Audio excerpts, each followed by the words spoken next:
أعوذ بالله من الشيطان الرجيم. بسم الله الرحمن الرحيم. القارعة ما القارعة وما أدراك ما القارعة يوم يكون الناس كالفراش المبثوث وتكون الجبال كالعهن المنفوش فأما من ثقلت موازينه فهو في عيشة راضية وأما من خفت موازينه فأمه هاوية وما أدراك ما هي نار حامية.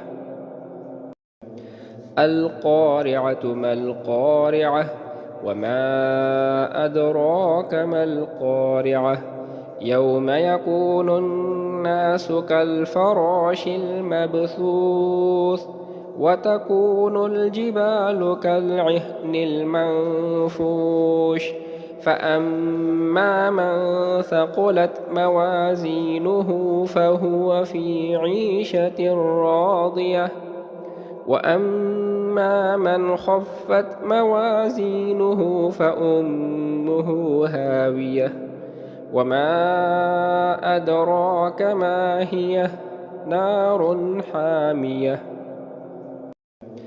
القارعة ما القارعة وما أدراك ما القارعة يوم يكون الناس كالفراش المبثوث وتكون الجبال كالعهن المنفوش فأما من ثقلت موازينه فهو في عيشة راضية وأما من خفت موازينه فأمه هاوية وما أدراك ما هي نار حامية.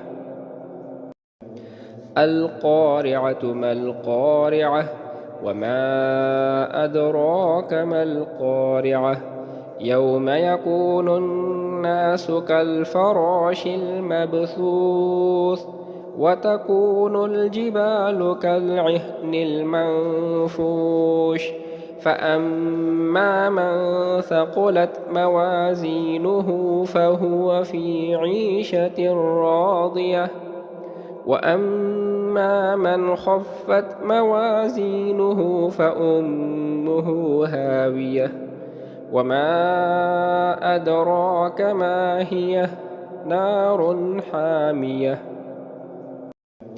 القارعة ما القارعة وما أدراك ما القارعة يوم يكون الناس كالفراش المبثوث وتكون الجبال كالعهن المنفوش فأما من ثقلت موازينه فهو في عيشة راضية وأما من خفت موازينه فأمه هاوية وما أدراك ما هي نار حامية.